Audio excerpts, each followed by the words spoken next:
हर किस्म के रूहानी जिस्मानी मसाइल और वज़ाइफ के लिए पीर इकबाल कुरैशी चैनल को सब्सक्राइब करें। अला रसूलिहिल करीम अम्मा बाद फ़अऊज़ु बिल्लाहि मिनश शैतानिर रजीम बिस्मिल्लाहिर रहमानिर रहीम। मखदूमुल उलमा उस्ताज़ुल मुहद्दिसीन आयतुल खैर हज़रत मौलाना कारी हनीफ जलंधरी साहब दामत बरकातुहुल आलिया आपके सामने बेहतरीन अंदाज में मदारिस और स्कूल सिस्टम का आपस में मवाजना फरमा रहे थे और यादगार इस्लाफ़ हज़रत मौलाना उबैदुल्लाह शाह साहब दामत बरकातुहुल आलिया जो उम्मान के अंदर और सलाला के अंदर बिलखुसूस तौर पे और दीनी खिदमात में बहुत मशहूर और मारूफ़ हैं, आज यहाँ पाकिस्तान स्कूल के अंदर आकर आपके सामने एक मुख्तसर मैं वजीफ़ा बताता हूँ। जैसे हज़रत ने फरमाया कि चूँकि आप सारे टीचर हैं और टीचिंग जो है ये एक बहुत आला शोबा है। हमारे नबी सल्लल्लाहु अलैहि वसल्लम ने ख़ुद फरमाया इन्नमा बुइस्तु मुअल्लिमा, कि मुझे एक मुअल्लिम बनाकर भेजा गया है और मुअल्लिम के लिए हाफ़ज़े का कवि होना ये बहुत ज़रूरी है। क्योंकि हमारे यहाँ आज देखा जाता है तालिब इल्म भी स्टूडेंट जो है, चाहे मेल हैं फ़ीमेल हैं, बच्चे हैं बच्चियाँ हैं या उस्ताद जो है, उनका भी हाफ़ज़ा बहुत कमज़ोर होता जा रहा है और चीज़ भूल जाती है। अगर उस्ताद का हाफ़ज़ा कवि नहीं होगा तो तालिब इल्म का, स्टूडेंट का हाफ़ज़ा कैसे मजबूत होगा। कुरान हकीम जो है वो खाली मुर्दों के लिए पढ़ी जाने वाली किताब नहीं है।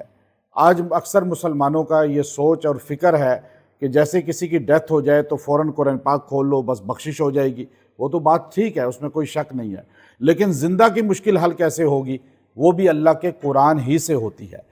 तो कुरान पाक में एक आयत करीमा ऐसी मजबूत है कि इमाम राज़ी रहमतुल्लाह अलैह ने उसकी तफसीर में लिखा कि हाफ़ज़े के कवि के लिए ये बेहतरीन कुरान पाक की आयत है कि अगर किसी को ज़ौफ़ हाफ़ज़े की शिकायत हो, दिमाग में दर्द रहता हो या उसके जो है दिमाग बहुत वीक हो चुका हो या भूल जाता हो चीज़ें या उसे डिप्रेशन एंजाइटी हो, इन सारे मकासद के लिए इस आयत करीमा के अंदर अल्लाह ने बहुत ताकत रखी है। और फिर अगर सबक याद करना है या कोई चीज़ आपने पढ़ानी है, उससे पहले ये पढ़ें। वो आयत करीमा क्या है? सूरे आला, 30वां पारे की सूरा है, सूरे आला।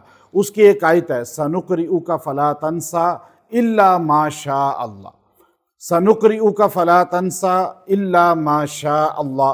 इतना जुमला अगर कोई आदमी पढ़ाने से पहले, आप टीचिंग कर रहे हैं, आप अपने सब्जेक्ट पढ़ा रहे हैं, उससे पहले एक बार पढ़ के अपने सीने पे फूंक लें, अल्लाह ताला आपके दिमाग को ऐसा तेज़ कर देगा, जारी कर देगा कि आपकी ज़बान और दिमाग आपस में साथ देंगे। अक्सर होता यह है कि जब बयान करने वाला, समझाने वाला, जब टीचिंग करने वाला बोल रहा होता है, उसका दिमाग उसका साथ बाज़-औक़ात नहीं देता, फिर वो बात उधर की कर रहा होता है, दिमाग कहीं और होता है। तो इससे इंशाअल्लाह आपका दिमाग और ज़बान भी साथ देंगे। और फिर अगर ज़ौफ़ हाफ़ज़े की शिकायत है तो आप इसको 70 बार पढ़ के तेल पे भी दम करें, पानी पे भी तेल से मालिश करें, पानी पिएं, 11 दिन ये अमल कर लें, अल्लाह ताला आपके दिमाग को कवी कर देगा।